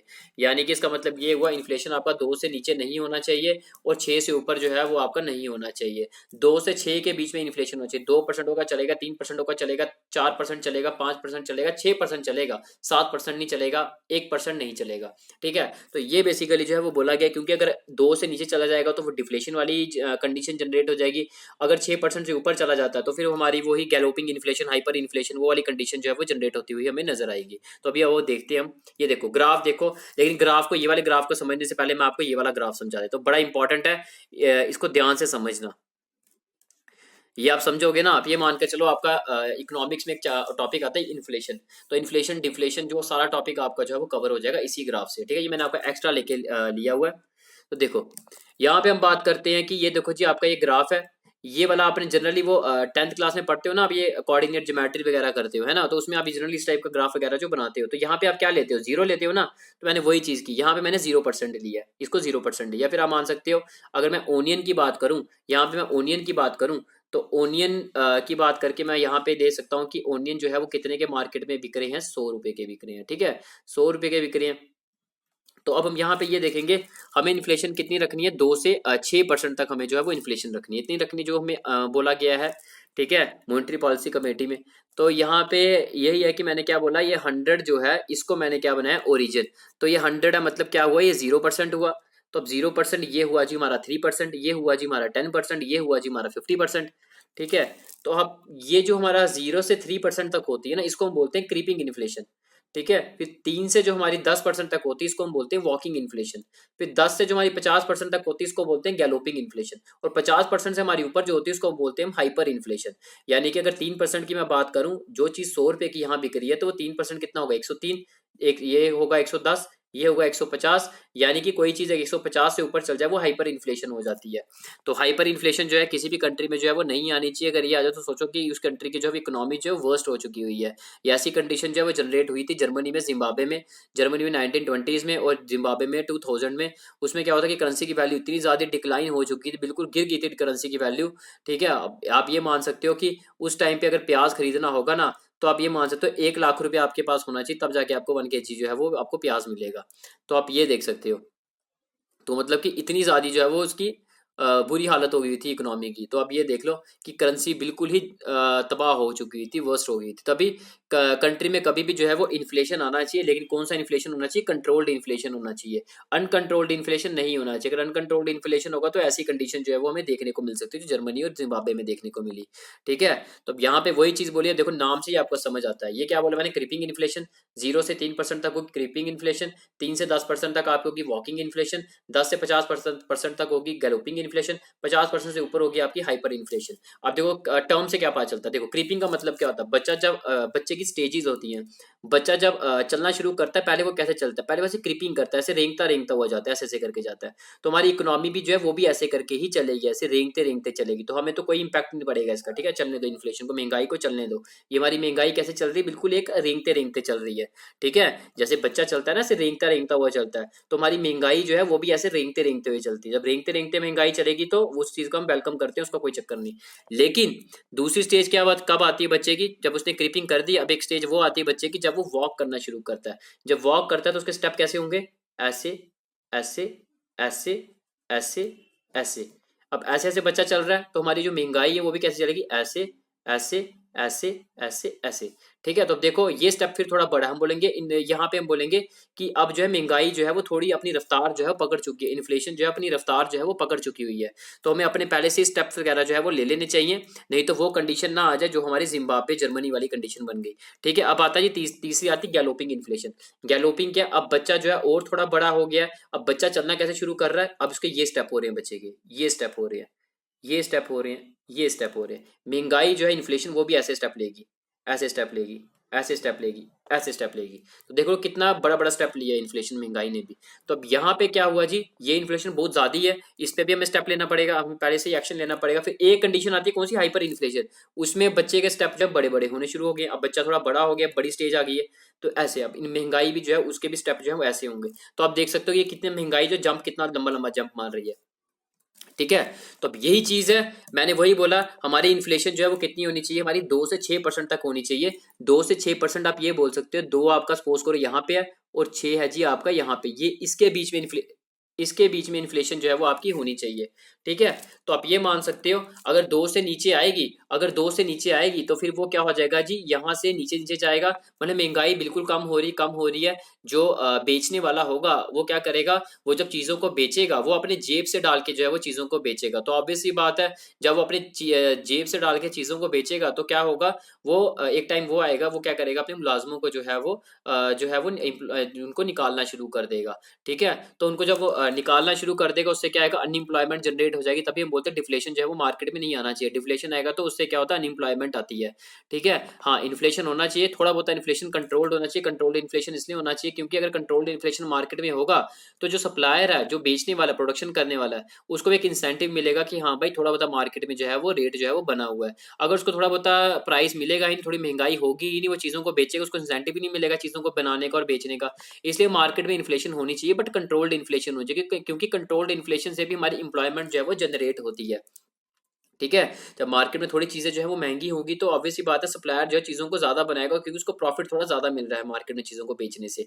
तो ऑब्वियसली बात है वहां पे वो इम्प्लॉय ज्यादा से ज्यादा जो है वो मुलाजम जो है वो ज्यादा से ज्यादा जो है वो रखेगा, काम करने के लिए लोग जो है वो ज्यादा से ज्यादा जो वो रखेगा, जिससे कि क्या होगा, हम ये बोलेंगे कि एम्प्लॉयमेंट भी से जो है वो जनरेट होगी। तभी बोलते हैं कि हमारी मार्केट में कंट्रोल्ड इन्फ्लेशन होनी चाहिए, इसको हम वेलकम करते हैं। बट अनकंट्रोल्ड इन्फ्लेशन जो है वो नहीं होनी चाहिए। अनकंट्रोल्ड इन्फ्लेशन हमारी शुरू हो जाती है 6% के ऊपर चलना शुरू हो जाओगे, वो हमारी अनकंट्रोल्ड इन्फ्लेशन जो है वो शुरू हो जाती है। वो 7% होगी, 8%, 9, 10, 50, 50 के ऊपर सारी अनकंट्रोल्ड इन्फ्लेशन है। तो आप ये देख सकते हो। तो इसलिए हमने यहाँ पे यही चीज बोला कि आप सपोज करो कोई चीज, ये 102 कर लेना, ये 100 नहीं, ये गलती से हो गया। अगर हम बात करते हैं 102 और 106, इसी के ही बीच में जो है हमारी जो है वो जो ये हमने लिया प्याज जो लिया, उसका रेट होना चाहिए 102 से 106 के बीच में ही। अगर इसके बीच में तो बोलेंगे ये गुड फॉर द इकोनॉमी के लिए। इससे क्या होगा, मार्केट में थोड़ी इन्फ्लेशन होगी, इसको होते कंट्रोल्ड इन्फ्लेशन होगी। जब थोड़ी सी इन्फ्लेशन होगी तो सप्लायर को भी एक इंसेंटिव मिलेगा कि मैं चीजों को बनाऊं, मार्केट में रेट जो है वो थोड़ा बना हुआ थोड़ा ज्यादा है, मेरे को थोड़ा प्रॉफिट ज्यादा मिलेगा। वो क्या करेगा, ज्यादा सारी चीजों को बनाएगा। ज्यादा सारी चीजों को बनाने के लिए क्या चाहिए, लेबर ज्यादा चाहिए, ज्यादा लेबर रखेगा। इससे क्या होगा कि इंप्लॉयमेंट जनरेट होगी, जॉब अपॉर्चुनिटीज जो है बढ़ती हुई नजर आएंगी। लेकिन यही अगर हम बात करें, वही अगर प्याज जो है वो हमारे 106 से 150 के बीच हो जाए, या 107, 110 ले लो, 120 ले लो, 30, 150 तक ले लो, 150 के ऊपर भी ले जाओ, तो ये हमारे बैड है फॉर द इकोनॉमी के लिए। क्योंकि इसका इम्पैक्ट, क्योंकि गरीबी जब जब भी हमारी इन्फ्लेशन महंगाई होती है, हमारे ज्यादातर इम्पैक्ट किसके ऊपर देखने को मिलता है, पुअर क्लास के ऊपर देखने को मिलता है। ठीक है। तो जो हमारे गरीब लोग हैं, गरीब भाई हैं, उनके ऊपर जो है इसका इम्पैक्ट जो है वो अच्छा खासा जो है वो देखने को मिलेगा। ठीक है। मिडिल क्लास के ऊपर भी देखने को मिलेगा, मिडिल क्लास के ऊपर देखने को मिलेगा जब इन्फ्लेशन का जो ग्राफ है ऊपर जाता हुआ दिखेगा। जैसे ये हमारा गैलोपिंग इन्फ्लेशन इस फेज में आके दिखेगा। बट जो हमारे गरीब भाई हैं उनके ऊपर जो है इन्फ्लेशन का हमें इम्पैक्ट जो है 6% के ऊपर भी जो है वो देखना शुरू हो जाएगा। ठीक है। तो आप ये देख सकते हो कि हमारी 106 से ऊपर अगर हमारा प्राइस हो रहा है इस प्याज का, तो हम ये बोलेंगे कि ये जो हमारी इकोनॉमी के लिए जो है वो बैड है। इससे क्या होगा, मतलब कि इन्फ्लेशन बहुत ज़्यादा हो जाएगी, जो कि इकोनॉमी के लिए अच्छा नहीं है। तो हमारी इन्फ्लेशन कितनी रहनी चाहिए, वो प्याज का जो रेट है वो 102 106 के बीच में ही रहना चाहिए, या फिर आप बोल सकते हैं 2 से 6% तक की हमारी जो इन्फ्लेशन जो है वो रहनी चाहिए। 2 से कम नहीं आनी चाहिए। 2 से कम आएगी तो क्या होगा, डिफ्लेशन आ जाएगा। डिफ्लेशन आएगा तो क्या होगा, तो ऑब्वियस सी बात है रेट जो है वो कमोडिटी का जो है गिरना शुरू हो जाएगा। दुकानदार को अपने जेब से जो है वो देना पड़ेगा। जब अपने जेब से देगा तो ऑब्वियस सी बात है उसको फिर क्या करना पड़ेगा, अपने जो लेबर है उनको निकालना पड़ेगा। उससे अनएम्प्लॉयमेंट जनरेट होगी, जो कि अनएम्प्लॉयमेंट हम बोलते हैं वर्स्ट है फॉर द इकोनॉमी के लिए। फिर उसके बाद फिर ये चीज बोलेगी 6% से भी ऊपर नहीं होना चाहिए। 6% से अगर ऊपर होगा उससे क्या होगा, ज्यादा महंगाई हो जाएगी, अनकंट्रोल्ड इन्फ्लेशन हो जाएगी। और अनकंट्रोल्ड इन्फ्लेशन का हम वेलकम नहीं करते, वो भी हमारी वर्स्ट है फॉर द इकोनॉमी के लिए। इसलिए हमारी जो इन्फ्लेशन मार्केट में होनी चाहिए, हम ये भी नहीं बोलते कि इन्फ्लेशन नहीं होनी चाहिए, इन्फ्लेशन होनी चाहिए। और वो इन्फ्लेशन कौन सी होनी चाहिए, कंट्रोल्ड इन्फ्लेशन होनी चाहिए। ठीक है, उसका हम वेलकम करते हैं। अच्छा जी, फिर हम बात करें, ये वाला ग्राफ देख लेते हैं, ये वाला देख लेते हैं। इसमें देखते हैं क्या, वही चीज़ मैंने समझा दी आपको सारी। यही हमारी 102 106 के बीच में ही हमारा जो है उस प्याज का जो है वो रेट होना चाहिए। तो इतनी इन्फ्लेशन हमारी होनी चाहिए। ठीक है। इतनी इन्फ्लेशन को हम बोलते हैं कंट्रोल्ड इन्फ्लेशन। इतनी इन्फ्लेशन मार्केट में होनी चाहिए, क्योंकि इससे जो है इंसेंटिव मिलता है सप्लायर को कि मैं जो है काम करूँ, क्योंकि उसको प्रॉफिट मार्केट में मिल रहा है, थोड़ा रेट ज़्यादा बनता हुआ दिख रहा है, तो वो चीज़ों को जो है वो इंसेंटिव मिलेगा, उसको तैयार करने का एक इंसेंटिव मिलेगा। देखो ना, अगर आपको भी थोड़ा मार्केट में रेट मिले तभी तो आप चीज़ों को तैयार करोगे। अगर आपको फायदा नहीं होगा तो आप काम क्यों करोगे। काम जो भी करता है बंदा फायदे के लिए करता है। तो यहाँ पे यही है, थोड़ा मार्केट में उनको रेट बनता हुआ दिखेगा, थोड़ा महंगाई हल्की सी दिखेगी, तो वो भी क्या करेंगे, चीज़ों को ज़्यादा बनाएंगे, क्योंकि प्रॉफिट उनको ज़्यादा जनरेट हो रहा है। ठीक है। तो अब यहाँ पे जो जनरली जो वो देख सकते हो, और इससे क्या होगा, चीज़ें ज़्यादा बनेगी तो ऑब्वियस सी बात है कि जीडीपी में भी राइज होगा, क्योंकि प्रोडक्शन ज़्यादा हो रही चीज़ों की। तो प्रोडक्शन ज़्यादा होगी तो ऑब्वियस सी बात है हमारा जीडीपी भी जो है वो बढ़ता हुआ नजर आएगा। तो आप ये भी देख सकते हो। तो मैंने वही बोला, 102 106 के बीच हमारी कंट्रोल्ड इन्फ्लेशन है, और 106 के ऊपर चले जाओ हमारी अनकंट्रोल्ड इन्फ्लेशन है। अनकंट्रोल्ड इन्फ्लेशन का हम वेलकम नहीं करते। हम जब भी वेलकम करेंगे हम कंट्रोल्ड इन्फ्लेशन का वेलकम करेंगे, यानी कि 2 से 6% तक इन्फ्लेशन होनी चाहिए। अगर मैं प्याज की बात करूं तो यानी कि 102 से लेकर 106 रुपए तक जो है वो प्याज की कीमत रहनी चाहिए। ना 102 से नीचे आनी चाहिए, ना 106 से ऊपर जानी चाहिए। ठीक है। वो क्यों नहीं जानी चाहिए वो मैं सारा आपको बता चुका हूँ। अच्छा जी, फिर हम बात करते हैं जी अब डिफ्लेशन क्या होता है जी। मेरे को कमेंट में आप लोगों ने बताना था, बट मैंने आपको बता दिया डिफ्लेशन के बारे में। ठीक है, चलो आपका होमवर्क ये कम हो गया अब। अच्छा, फिर हम बात करते हैं कि इकोनॉमिक सर्वे में चीफ इकोनॉमिक एडवाइजर जो है उनके द्वारा और क्या बोला गया है। उन्होंने ये बोला है कि देखो जी, अगर हम पास्ट पे जाएं, हम देखते हैं कि शॉक्स को थोड़ा बहुत देख लेते हैं हमने। 2005 से 2012 तक हमें देखने को मिला कि मार्केट में क्रेडिट बूम था। मतलब कि हम बोलेंगे कि बड़ा आसानी से लोगों को जो है वो लोन वगैरह जो है वो दे दिया गया, अच्छा खासा भर भर के जो है वो लोन वगैरह लोगों को दिए। तो ऑब्वियस सी बात है, जब लोगों ने लोन लिया है तो अब लोगों की रिस्पॉन्सिबिलिटी बनती है कि लोग जो है वो उसको रीपे भी करे विद इंटरेस्ट के साथ। बट हुआ नहीं ऐसा। 2015 में क्या होता है जी, एनपीए नॉन परफॉर्मिंग एसेट बन गए। लोगों ने पैसा तो लिया भर भर के, बट लोग जो है वो पैसे को जो है वो वापस नहीं कर पाए। एनपीएस हमें जो है वो बढ़ते हुए नजर आए, नॉन परफॉर्मिंग एसेट्स। तो ये हमें जो है वो बनते हुए नजर आए। अच्छा जी, फिर हम बात करते हैं कि अभी चीफ इकोनॉमिक एडवाइजर जी के द्वारा ये भी बोला गया 2018 में हमें I L and F S crisis या फिर I L and F S collapse देखने को मिला। 2019-20 में इन्होंने बोला कि कोविड 19 जैसी जो है वो हमें देखने को मिल गया। ठीक है ना। तो फिर उसके बाद इन्होंने बोला जी 2022 में बोला क्या हुआ कि कोविड 19 के हमें थोड़ा इम्पैक्ट कम देखने को मिला। तो वही चीज़ हुई कि कमोडिटी के प्राइसेस जो है वो हमें बढ़ते हुए नजर आए। क्योंकि सप्लाई चेन में जो है वो कंस्ट्रेन आ चुका है, सप्लाई चेन जो है हमारी वो कम हो चुकी हुई थी। ठीक है, इस समय जो है हम बोलेंगे कि डिमांड मार्केट में जो है ज़्यादा थी, बट सप्लाई चेन उतनी नहीं थी। जैसे कि 2022 की बात करें, सैनिटाइजर देख लो, सप्लाई सैनिटाइजर की बहुत कम थी। बट डिमांड तो मार्केट में ज़्यादा है। जब डिमांड मार्केट में ज़्यादा है तो उसका प्राइस जो है बढ़ता हुआ नजर आएगा। तो वही चीज़ हुआ, कमोडिटी का प्राइस जो है वो हमें बढ़ता हुआ नजर आया।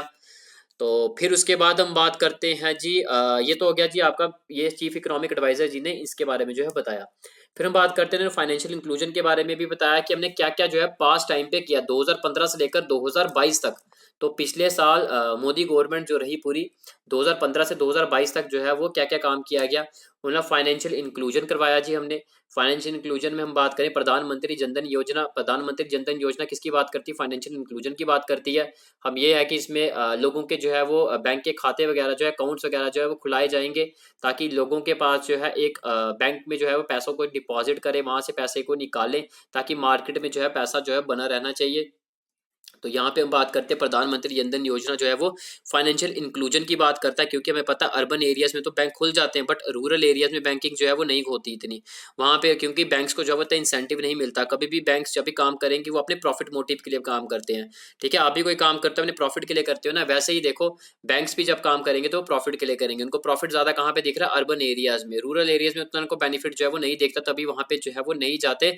जिसके कारण रूरल एरियाज के जो हमारे भाई हैं वहाँ पे उनको जो है वो हम बोलेंगे कि जो बैंकिंग की जो फैसिलिटीज़ है वो उनको प्रोवाइड हो ही नहीं पाती। तो इसलिए हम बोलेंगे कि उनके खाते वगैरह खोले जाएं, तभी हम बोलेंगे। डीबीटी भी हमने लाया था, डायरेक्ट बेनिफिट ट्रांसफर। तो आपको पता है जो एलपीजी हमने लाया था, ठीक है, उसकी जो सब्सिडी जो है वो डायरेक्ट उनके अकाउंट में जो है वो चली जाया करती थी, क्या कि जो अमीर लोग हैं, रिच पर्सन है, वो उसका बेनिफिट ना उठा पाए। जो टारगेट ऑडियंस है उन्हीं को ही उनका जो है बेनिफिट जो है वो मिलना चाहिए। तो आप तभी देखते हो, तभी हमने जो डायरेक्ट बेनिफिट ट्रांसफर डीबीटी जैसी जो है हमने इनिशिएटिव जो है वो लिया था। ठीक है, तो यहाँ पे वही चीज बोली कि प्रधानमंत्री जनधन योजना में यही बोला गया कि लोगों के जो है वो बैंक अकाउंट जो है वो होने चाहिए, ताकि इससे क्या होगा, मार्केट में फाइनेंशियल इंक्लूजन होगा, पैसों का जो है वो बना रहेगा सिस्टम। तो फिर उसके हम बात की, इन्होंने क्या बोला जी, नेशनल पेंशन स्कीम भी हमने लाई पीछे।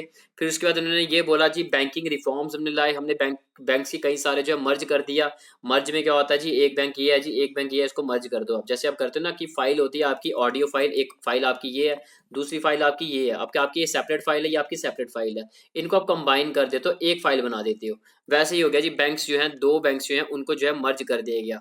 ठीक है, वो एक बैंक जो अच्छे से परफॉर्म नहीं कर रहा हो तो उसको जो है वो दूसरे के साथ जो है मर्ज करके एक सिंगल बैंक जो है वो बना दिया गया। तो देखा इन्होंने बोला बैंकिंग रिफॉर्म्स बड़े किए, बैंक मर्जिंग की, फिर प्राइवेटाइजेशन किया। ठीक है, फिर उसके बाद हम बात करते हैं, इन्होंने बोला डिजिटल पब्लिक गुड्स में देखो हमने क्या क्या किया। यूपीआई लाए, डिजी लॉकर लाया हमने, यही नो योर कस्टमर्स जो हैं, ठीक है, ई केवाईसी नॉर्म्स, ये सब कुछ हम लेकर आए। फिर हम बात करते हैं जी, उमंग के बारे में बात किया कि उमंग के ऊपर भी हमने काम किया। फिर हम बात करते हैं, इन्होंने बोला कि हमने ये 2015 से 22 तक हमने नेशनल हेल्थ पॉलिसी 2017 लाई, आयुष्मान भारत जन आरोग्य योजना लाया, स्वच्छ भारत मिशन लाया। फिर हम बात करते हैं ईज ऑफ लिविंग में प्रधानमंत्री आवास योजना लाया, पीएम यही प्रधानमंत्री उज्ज्वला ये स्कीम लाई। फिर हम बात करते हैं सौभाग्य लाया। फिर हम बात करें अमृत स्कीम लाई, जल जीवन मिशन लाया। तो ये सारी इन्होंने इसके बारे में जो है वो बताया। फिर हम बात करते हैं कि इन्होंने बोला कि देखो जी, हम सिर्फ इकोनॉमिक सर्वे ही नहीं बता रहा कि हमारी जीडीपी आने वाला जो एस्टीमेट लगाया गया है 2023-24 का, कि जीडीपी हमारी 6 से 6.8% तक जो वो रहने वाली है, और नॉमिनल टर्म में 11% तक जो है वो रहने वाली है। इन्होंने बोला कि सिर्फ हम इकोनॉमिक सर्वे नहीं बताता, बाकी भी इंस्टीट्यूशंस को देख लो, वो भी यही बोलते हैं कि इस बार जीडीपी जो है एस्टीमेट लगाया जा रहा है, अच्छी जीडीपी जो है वो रहने वाली है। तो यहाँ पे इंडिया की जीडीपी जो है, बाकी इंस्टीट्यूशन भी दावा करते हैं इस बार ये हमारी जीडीपी जो है वो अच्छी रहने वाली है। जैसे कि अगर बात करें इकोनॉमिक सर्वे ने जीडीपी कितने बताए, मैं वो बता चुका हूँ, रियल टर्म में ये और नॉमिनल टर्म में ये। फिर हम बात करते हैं जी नेक्स्ट, एडीबी जो है हमारे, उन्होंने बताया 7% की, मूडी ने बताया 7%, फिच ने बताया 7%, वर्ल्ड बैंक ने 6.9% की जीडीपी रहने वाली है इंडिया की 2023-24 की, आरबीआई ने बताया 6.8, एसबीआई ने 6.8, ओईसीडी जो है हमारे, ठीक है, तो इन्होंने 6.6 बताया, आईएमएफ जो है उसने 6.8 बताया। तो एनुअल एवरेज अब करके चलो, अब ये 6.8 6.9% तक की हमारी जीडीपी जो है इन्होंने बताई है, जो कि एक अच्छा नंबर बताया जा रहा है। तो हम बात करते हैं कि अब इंडिया की मैं बात करूं, तो मैंने आपको पहले ही बताया, इंडिया जो हमारी 5th लार्जेस्ट इकोनॉमी जो है वो हमारी बन चुकी है, ये भी इन्होंने बोला। तो इन्हीं टाइम पीरियड के ही दौरान हमें देखने को मिलता है इंडिया जो है हमारी वो 5th लार्जेस्ट इकोनॉमी जो है वो बनती हुई नजर आती है। तो हमें पता है पहले नंबर पे आता है जी यूनाइटेड स्टेट, सेकंड पे आता है चाइना, और तीसरे में जापान, और फिर उसके बाद हमारा आता है जर्मनी, और इसमें 5वें में यूके था, यूके को रिप्लेस कर दिया इंडिया ने 5वां स्थान ले लिया वो। तो इंडिया हमारी 5th लार्जेस्ट इकोनॉमी जो है वो बन चुकी है हमारे वर्ल्ड की, इसने यूके को जो है वो रिप्लेस कर दिया है।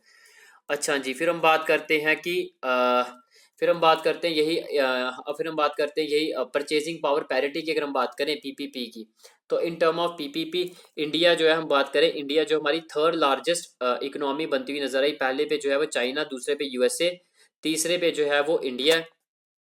अच्छा, फिर हम बात करें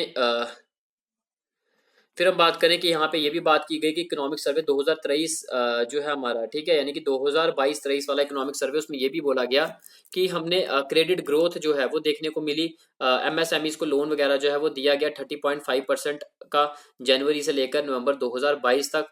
फिर हम बात की इन्होंने कि कैपिटल एक्सपेंडिचर में भी सेंट्रल गवर्नमेंट ने अच्छा खासा जो है वो इन्वेस्टमेंट की, जो कि एक अच्छी बात है कि कैपिटल में इन्वेस्टमेंट की जा रही है, यानी कि कैपिटल्स हमारी ज़्यादा से ज़्यादा होंगी, मशीन्स वगैरह हमारी ज़्यादा से ज़्यादा होंगी, तभी हम बोलेंगे कि हमारा जीडीपी भी बढ़ेगा। क्यों? क्योंकि मशीन्स पे इन्वेस्टमेंट करना एक अच्छी बात है। वो क्यों?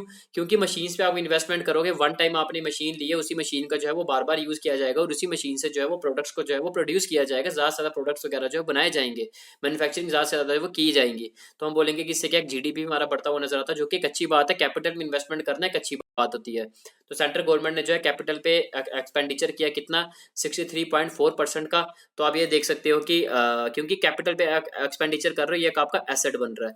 तो हम बात करेंगे अप्रैल से लेकर नवंबर 2022 तक कितना खर्चा किया गया, ये आप देख सकते हो 63.4%। फिर हम बात करें कि इन्होंने ग्रॉस एनपीए की बात की, जीएनपीए, तो ये बोला गया 5 साल का लो देखने को मिला 5% का। तो फिर अर्बन एम्प्लॉयमेंट, ये अनएम्प्लॉयमेंट रेट है, ठीक है, ये थोड़ा ठीक कर लेना, ये एम्प्लॉयमेंट मैंने लिख दिया। तो यहाँ पे ये भी बोला गया कि अनएम्प्लॉयमेंट रेट, ये दावा करते हैं, क्या पता कितना सच है कितना नहीं। अब इन्होंने ये बोला है कि अर्बन एम्प्लॉयमेंट रेट जो है वो भी हमने जो है वो रिड्यूस किया है। तो यही पीएलएफएस जो है, पीरियोडिक लेबर फोर्स सर्वे, इनके द्वारा ये बोला गया कि हमने जो अनएम्प्लॉयमेंट रेट है वो हद तक, मतलब कि हमने बड़ा हद तक जो है वो रिड्यूस किया है। यही 9.8% से हम 7.2% तक लेकर आए हैं। 9.8% यही हमें अनएम्प्लॉयमेंट देखने को मिला था 2021 सितंबर, 2022 के सितंबर में हमें ये 7.2% का जो है वो देखने को मिला। तो इनके द्वारा दावा किया गया कि हमने अनएम्प्लॉयमेंट रेट जो है वो भी हमने अच्छा खासा जो है वो हमने कम किया है। फिर हम बात करते हैं कि ये भी बताया गया सर्विस सेक्टर में ग्रोथ की बात की गई। आपको पता है कोविड-19 था, कोविड-19 में क्या था, सब लॉकडाउन पड़ा हुआ था, सब घर में बैठे हुए थे। जब सब घर में बैठेंगे तो ऑब्वियस सी बात है कि सर्विसेज उस समय जो है वो ज़्यादा देखने को मिलेगी। सब जो है ई कॉमर्स में शिफ्ट होंगे, स्टार्टअप्स आएंगे, ठीक है, ई कॉमर्स में शिफ्ट होंगे, सब जो है ऑनलाइन डिलीवरी करेंगे, कोई भी चीज़ शॉपिंग करेंगे अमेजन से, तो ऑनलाइन, तो अमेजोन से ऑनलाइन कर रहे हैं, फ्लिपकार्ट से शॉपिंग कर रहे हैं, ठीक है। उसके बाद हम बात करें कि जो भी चीज़ें वो मंगाएंगे ऑनलाइन ही मंगवाएंगे, क्योंकि मार्केट जो है वो बंद पड़ी हुई है।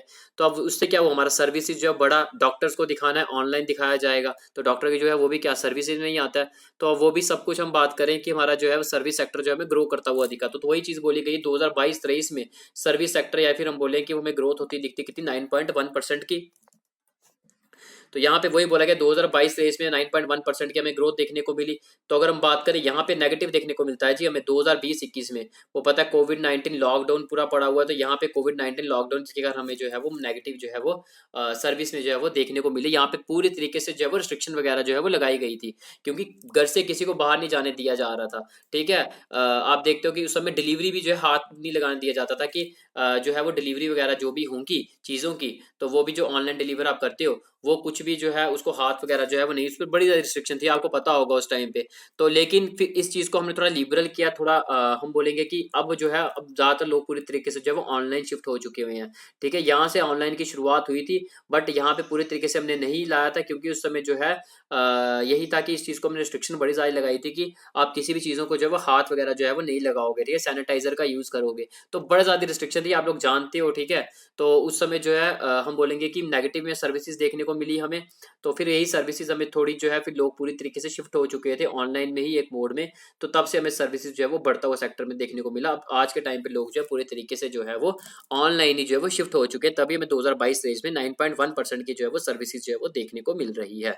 अच्छा जी, फिर हम बात करते हैं जी फिर हम बात करते हैं इन्फ्लेशन की। बात की गई कि इन्फ्लेशन कितना देखने को मिला, वही 6.8% सीपीआई और डब्ल्यूपीआई 11.5% 2022-23 का। तो फिजिकल डेफिसिट वही बताया गया 6.4% देखने को मिलता है 2022-23 का। और फॉरेक्स रिजर्व जो है हमारे फॉरेन एक्सचेंज रिजर्व, इसमें आते हैं हमारे फॉरेन करेंसी एसेट आता है, गोल्ड रिजर्व आता है, एसडीआर आता है। उसके बाद फिर हम बात करते हैं कि रिजर्व पोजीशन विद आईएमएफ जो है, ये सारी चीज़ें आती हैं। तो ये बोला गया ये भी हमें देखने को मिलता है कितना 2022-23 में $503 बिलियन यूएस बिलियन डॉलर। तो ये 2021-22 में 607 यूएस बिलियन डॉलर। 2020-21 में हमें यही फॉरेक्स रिजर्व कितना देखने को मिला, इतना इंडिया में, और इतना आ गया हमारा, इतना इंडिया में देखने को मिलता है। डाटा वगैरह ये पढ़ सकते हो। अच्छा जी, फिर उसके हम बात करते हैं कि अब और बात करते हैं फूड ग्रेन प्रोडक्शन की बात करते हैं। तो हम ये बोलेंगे 2021-22 में ये भी बोला गया कि हमारा जो फूड सेक्टर जो है इसमें ज़्यादा से ज़्यादा प्रोडक्शन देखने को मिली, इंक्रीज हुआ अब हमारा। ठीक है, तो वही 315.7 जो है मिलियन टन फूड की प्रोडक्शन जो है वो देखने को मिलती है। बाकी पुराना डाटा जी है, अब देख सकते हो यहाँ से पूरा। ठीक है, अच्छा जी, अब हम बात करते हैं मोर्टेलिटी रेट की बात करते हैं। तो मदर मोर्टेलिटी रेट जो है, मैटरनल मोर्टेलिटी रेट, तो हम ये बोलेंगे इसमें कितना आया जी, डिक्रीज देखने को मिला। तो फिर हम बात करते हैं, और ये बोला इन्होंने कि पिछले साल जो है हमें चाइल्ड मोर्टेलिटी रेट की बात करें, उसमें इन्फेंट मोर्टेलिटी रेट भी उसमें भी रिड्यूस देखने को मिला। तो फिर उसके बाद इंस्टीट्यूशनल बर्थ्स की बात करते हैं। तो इंस्टीट्यूशनल बर्थ्स जो है हॉस्पिटल में जो है वो हमें बढ़ते हुए नजर आए। तो लोगों का जो हेल्थ पे जो खर्चा था वो हमें डिक्रीज होता हुआ नजर आया। ये बोला गया 79 to 89% तक हमें जो है वो देखने को मिला, लोगों का जो है वो खर्चा जो है हेल्थ सेक्टर में जो है वो हमें कम होता हुआ दिखा। ठीक है, तो उसके बाद हम ये बोलेंगे कोविड वैक्सीनेशन जो है उसको वैक्सीन वगैरह लगाना हमने शुरू किया, वो इंक्रीज हुआ। और जो प्राइमरी स्कूल ड्रॉप आउट्स हुआ करते थे 2013-14 में, कितने बच्चों को प्राइमरी स्कूल निकाल दिया जाता था, 4.7, और अब 1.5% देखने को मिलता है। तो मतलब इसमें भी रिडक्शन जो है वो डिक्रीज जो है वो हमें देखने को मिलता है। फिर पीपल टू टीचर रेशियो वो हमारा इंप्रूव होता हुआ नजर आता है। यानी कि हम ये बोलेंगे कि कितने बच्चों को एक टीचर जो है वो पढ़ा रहा है। 2012-13 में हम बात करें, एक टीचर जो है वो 34 स्टूडेंट्स को पढ़ाता है। 2021-22 में देखा गया तो यही एक टीचर जो है 26 स्टूडेंट को पढ़ाता है। तो ज़्यादा टीचर किसको ध्यान से पढ़ाएगा, 26 स्टूडेंट को। मतलब यहाँ पे अच्छी बात है, यहाँ पे कम बच्चों को जो है ज़्यादा ध्यान दिया जाएगा, यहाँ ज़्यादा बच्चों को जो है कम ध्यान दिया जाएगा। तो इसलिए हम बोलेंगे ये भी हमारा इंप्रूव होता हुआ दिखता है, पीपल टू या फिर children to teacher ratio improvement देखने को मिलती है। फिर हम बात करते हैं पीएम श्री स्कूल जो है इनके बनाने की जो है शुरुआत की गई। गवर्नमेंट स्कूल जो उनके इंफ्रास्ट्रक्चर को बेटर किया जाएगा, 14,500 स्कूल्स। ठीक है, तो ये देख सकते हो। फिर हम बात करते हैं स्टॉक मार्केट परसेंटेज परफॉर्मेंस की बात करें, इंडिया के वैल्यूज में जो है पॉजिटिव देखने को मिलती है। तो इसमें इंडिया जो है +3.9% देखने को मिली, बाकी कंट्रीज में नेगेटिव देखने को मिलती है। तो इंडिया की बेशक ही नंबर कम है, बट हम बोलेंगे पॉजिटिव वैल्यू, वही बड़ी बात है। बाकी कंट्रीज की देख लो, आपको नेगेटिव देखने को मिल रही है। यूके देख लो माइनस में देखने को मिला 0.9, ये देख लो -3.4, ये 6.2 माइनस में, और ये यूएसए जो है हमारा वो माइनस में आ रहा है 15.3%। ठीक है, तो फिर उसके बाद हम बात करें इंडिया का एक्सपोर्ट जो है वो हमें बढ़ता हुआ नजर आया।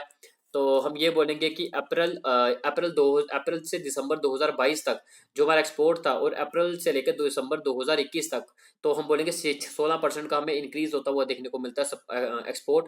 ठीक है, तो अप्रैल से लेकर दिसंबर 2022 तक हमें 16% एक्स्ट्रा इंक्रीज होता हुआ दिखा इसके कंपैरिजन में। तो वो कितना हुआ, 332.8 बिलियन यूएस डॉलर। तो अब ये देख सकते हो इतने का हमें जो है एक्सपोर्ट हमारा बढ़ता हुआ नजर आता है। फिर हम बात करते हैं इंडिया जो है हमारी इंडिया जो है वो 7th लार्जेस्ट सर्विस सेक्टर जो है हमारा service export of the world जो है वो बन गई। ठीक है, तो ये भी इकोनॉमिक सर्वे में बताया गया कि इंडिया जो है 7th लार्जेस्ट सर्विस एक्सपोर्टर बन गई है पूरे वर्ल्ड की। और रेमिटेंसीज में भी हमारा इंक्रीज होता हुआ दिखा। ये बोला गया 100 बिलियन यूएस डॉलर जो है इतना रेमिटेंसीज इतना रेमिटेंसीज जो है वो हमें देखने को मिलता है। तो इंडिया जो है लार्जेस्ट रेसिपिएंट बन जाता है हमारा रेमिटेंसीज का। अब रेमिटेंसीज क्या होता है जी, यहाँ पे देखो ये हमारा भारत है और ये आ गया जी यूएसए। अब ये बंदा यहाँ से उठ के उत्तर प्रदेश से उठ के जाता है जी यहाँ पे यूएसए में काम करने के लिए। काम करने गया तो ऑब्वियसली बात है कमाएगा भी। अब कमाएगा तो पैसा वापस भेजेगा अपने घर को, अपनी फैमिली को। अब पैसा वापस डॉलर में भेजा, वही डॉलर को कन्वर्ट किया गया किसमें, रुपीज में। अब ये जो पैसा हमारा होगा जितना उसने भेजा अपनी फैमिली को, वो होता है जी हमारा रेमिटेंसीज। तो अब यहाँ पे वही चीज बोली गई कि रेमिटेंसीज जो है वो बढ़ता हुआ नजर है। इंडिया जो लार्जेस्ट रेसिपिएंट बना है जी रेमिटेंसीज का। कितना रेमिटेंसीज हमारे इंडिया में है, 100 US बिलियन डॉलर। तो अब ये देख सकते हो। फिर हम बात करते हैं कि इंडिया जो है in term of foreign reserve जो बेटर होता हुआ नजर आया। और इकोनॉमिक सर्वे में ये भी बोला गया कि लो एक्सटर्नल डेट रेशियो देखने को मिली। मतलब कि हमने बाहर वाली कंट्रीज से जो है वो उधारी पैसा जो है वो कम लेना शुरू किया, जो कि एक अच्छी बात है। ऑब्वियसली बात है, जब हम बाहर के मुल्कों से जो है कम पैसा जो है वो उधार पे लेंगे तो हमारा, क्योंकि आपको पता है जो उधार पे पैसा लिया जाएगा तो ऑब्वियसली बात है वो हमें रीपे भी करना है विद द इंटरेस्ट के साथ। तो हम ये बोलेंगे कि अभी तो हम पैसा वो ले लेंगे, लेकिन बाद में जब रीपे करना पड़ेगा फिर वही पैसा जो है वो बाहर जाएगा, इंटरेस्ट के साथ ज्यादा पैसा जाएगा। तो हम ये बोलेंगे कि एक अच्छी बात है, हमने अपना जो बाहर से जो डेट वगैरह जो है उसको हमने कम कर दिया। तो लो एक्सटर्नल डेट रेशियो हमें देखने को मिली, जो कि एक अच्छी बात है। फिर हम बात करते हैं इंडिया ने जो है, ये भी बोला गया इंडिया ने काम किया क्लाइमेट चेंज के ऊपर। तो इसमें ये भी बोला गया कि नेशनल एक्शन प्लान लाया गया ऑन क्लाइमेट चेंज। फिर हम बात की इन्होंने UNFCCC जो United nation framework convention on climate change, तो इस पे कॉन्फ्रेंस ऑफ पार्टी 27 जो है वो देखने को मिलती है। कहाँ पे, इजिप्ट में। इजिप्ट में कहाँ पे देखने को मिलती है वो पर्टिकुलर प्लेस का नाम आप मुझे बताओगे कमेंट बॉक्स में। और कमेंट बॉक्स में जब बताओगे ऊपर आपको लाइक का बटन दिख रहा है, अगर वीडियो अच्छी लगी लाइक करो। और साथ में चैनल को सब्सक्राइब नहीं किया, चैनल को सब्सक्राइब भी कर दो, बेल नोटिफिकेशन ऑन कर दो फॉर द आगे अपडेट्स के लिए।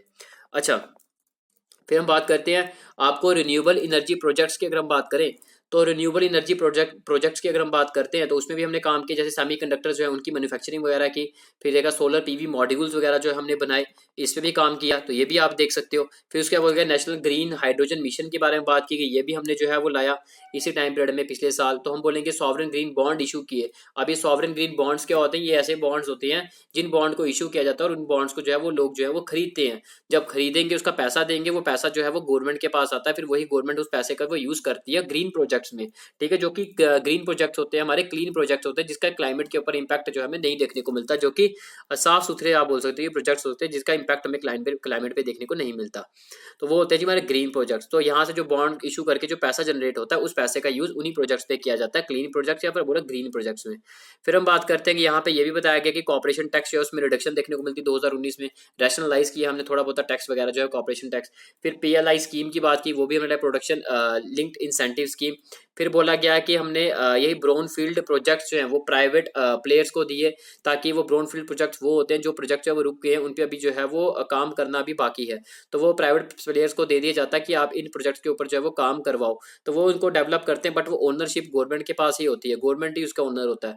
बट वो प्रोजेक्ट्स उनको प्राइवेट को देते हैं, उन पर पैसा लगाते हैं, उससे कमाते हैं, रेवेन्यू जनरेट करते हैं कुछ टाइम पीरियड तक। ठीक है, तो अब यहाँ पे ये है कि गवर्नमेंट ने वो उनको दे दिया हुआ है। तो हम बोलेंगे इस पे भी काम किया गया, जिसको बोलते हैं national monetisation pipeline for realising efficiency gain from asset monetisation. तो इसके ऊपर जो है वो काम किया गया। अब डिसइन्वेस्टमेंट जो है वो की गई कई सारी through the public sector enterprise policy, ये भी आप देख सकते हो। ठीक है, ये सारा बेसिकली बताया जा रहा है कि जो हमारी गवर्नमेंट ने पार्टनरशिप की है हमारी प्राइवेट सेक्टर्स के साथ, ताकि हमारे डेवलपमेंट हो सके नेशन का, कैसे वो आप देख सकते हो सारा ये। अच्छा जी, फिर हम बात करते हैं कि यही डिसइन्वेस्टमेंट में अगर बात करूं, जैसे एयरलाइन की डिसइन्वेस्टमेंट वगैरह जो है वो की गई। हेल्थ सेक्टर की